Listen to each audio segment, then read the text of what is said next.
पूरी भीड़ भाड़ के अंदर जब मैंने शराबियों नसोड़ियों को हसन हुसैन के नारे लगाते देखा, कितनी बेटियों को बिना दुपट्टे 10 मुहर्रम के नाम पे बाजार का तमाशाई बनते देखा, आंख में आंसू आ गए। मैं सोचने लगा, या अल्लाह ये कौन सी कौम है आज 10 मुहर्रम के नाम पर बेटियों के सरों पे दुपट्टे लगी है, इनकी हया लगी है, इनको गैरत लगी है। 10 मुहर्रम है क्या? कभी तूने जाना सिर्फ सबील का नाम मुहर्रम लगी, काले धागे बांधना मुहर्रम लगी, काले कपड़े पहनना मुहर्रम लगी। जो बेटियां नंगे सर पर लगी है उनके सरों पे चादर डालने का नाम मुहर्रम शरीफ है।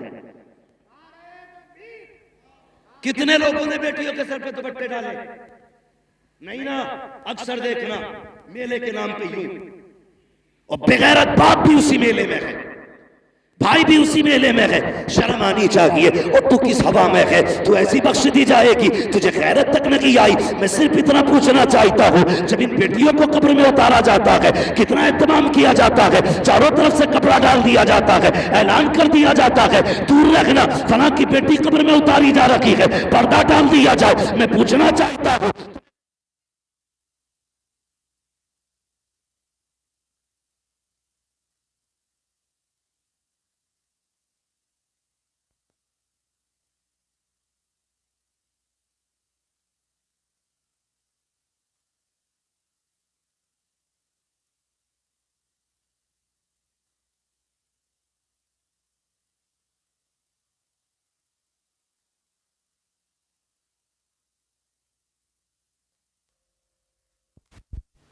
इस्लामी सांचे में जिंदगी गुजारो अपनी।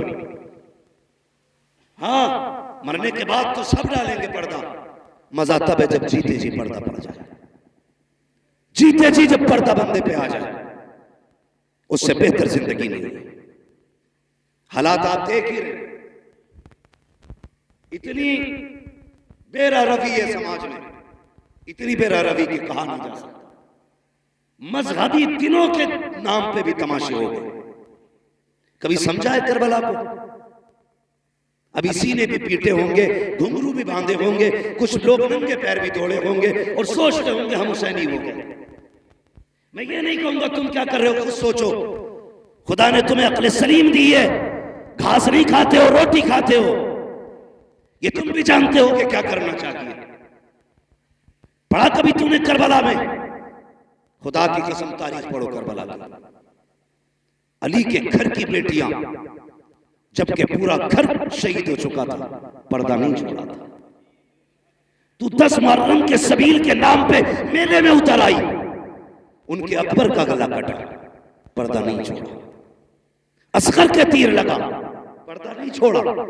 इमाम अली मकाम के गले पे खंजर चला, ज़ैनब बाहर नहीं निकली। आज बता 10 मुहर्रम के नाम पे कौन सा तमाशा नहीं हुआ है?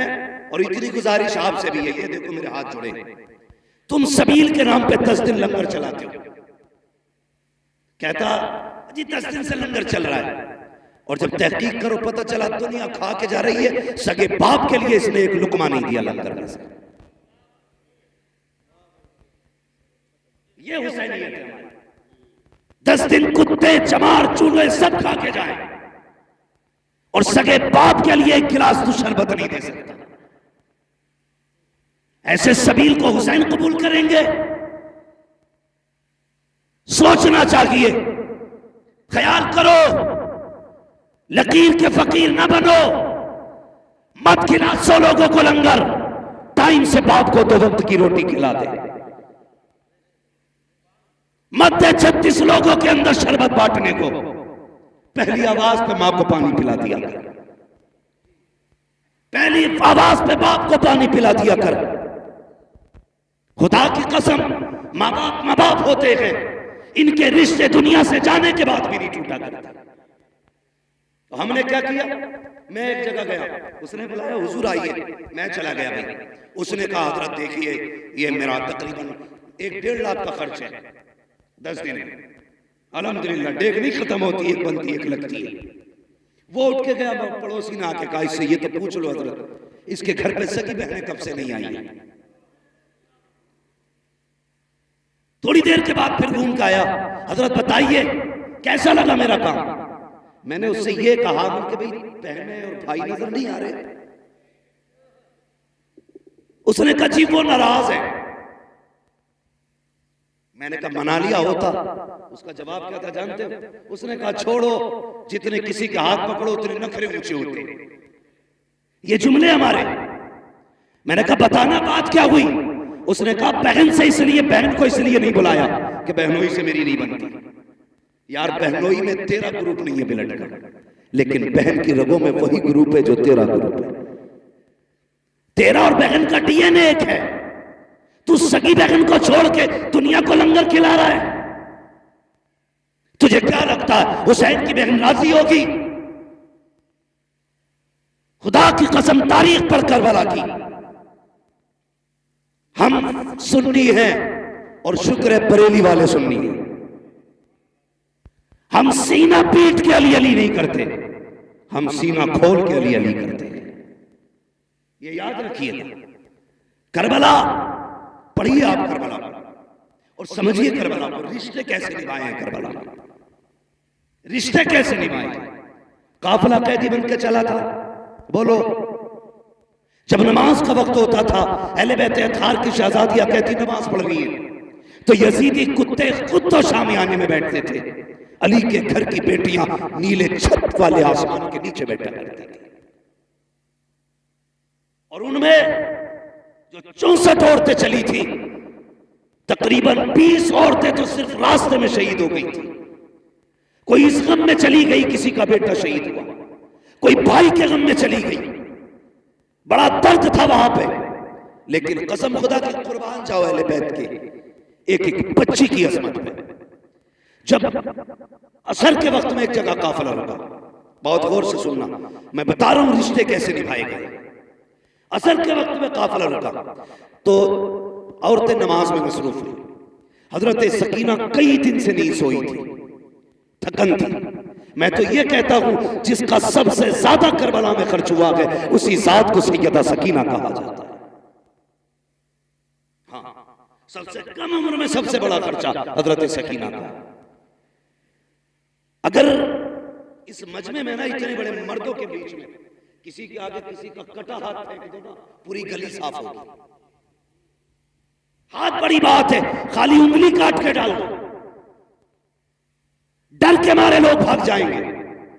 उनका जिगर कैसा था, साथ में बाप का कटा सरने से पे था, लेकिन खुदा की कसम उन्होंने रब की तस्बीह नहीं छोड़ी थी।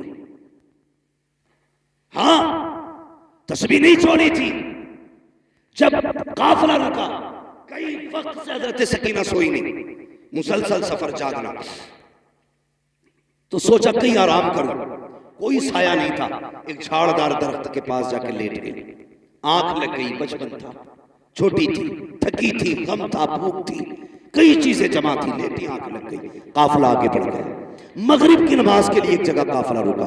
फिर जब काफिले को आगे बढ़ने का हुक्म दिया गया, अल्लाह अकबर, तो जिस नेज़े पे मेरे इमाम का सर था वो नेज़ा आगे नहीं बढ़ा। हजरत सैयदा ज़ैनब ने कहा, ज़ैनुल आबिदीन जी फूफी का पता करो ये नेज़ा क्यों नहीं आगे बढ़ रहा, काफिला क्यों नहीं जा रहा है। आपने पता किया तो पता चला जिस नेज़े पे सरे हुसैन है वो नेज़ा नहीं उठ रहा है। आपने फूफी से कहा, लगता है करबला के मैदान से आने वाले मुसाफिरों में कोई मुसाफिर पीछे रह गया है। कहा किस लिए? का बाबा का सर आगे नहीं जा रहा है। हजरत ज़ैनब ने जब इतना सुना, अपनी सवारी से नीचे उतरी और आवाज दी सबको, सबके नाम आए, जवाब आता रहा, लेकिन जब सकीना का नाम आया कोई जवाब नहीं आया। बेकरार हो गई हजरत सकीना के गम में, तलाश करने लगी कहां है सकीना। इसलिए कि सकीना वो है जो हुसैन के गले का तावीज है, सकीना वो है जो बाप के सीने पे सर रख के सोती थी। और यार अजीब रिश्ता होता है बाप बेटी के साथ। बाप परदेश चला जाता है, बेटियां रोया करती हैं, बाप आने में देर कर दे, बेटियां नाराज होया करती हैं। मगर मेरा हुसैन तो बेटी को आखिरी बार अलविदा कह के गया था। बेटी जानती है सामने बाप का सर कटा है, पता सकीना के जिगर पे क्या गुजरी होगी। लेकिन वो साबिर लोग हैं, शाकिर लोग हैं, उन्होंने कपड़े नहीं फाड़े, बाल नहीं नोचे, सरों पे मिट्टी नहीं डाली थी। कहते थे यार अब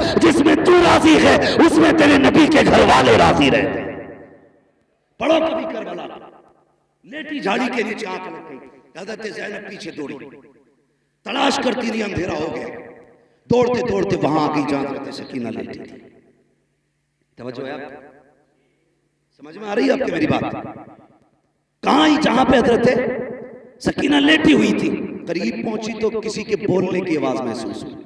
आप ठहर के सुनने लगे। जब ठहर के आपने सुना ना, तो आपने देखा कोई खातून है जिसने हजरत सकीना को गोद में लिटा रखा है।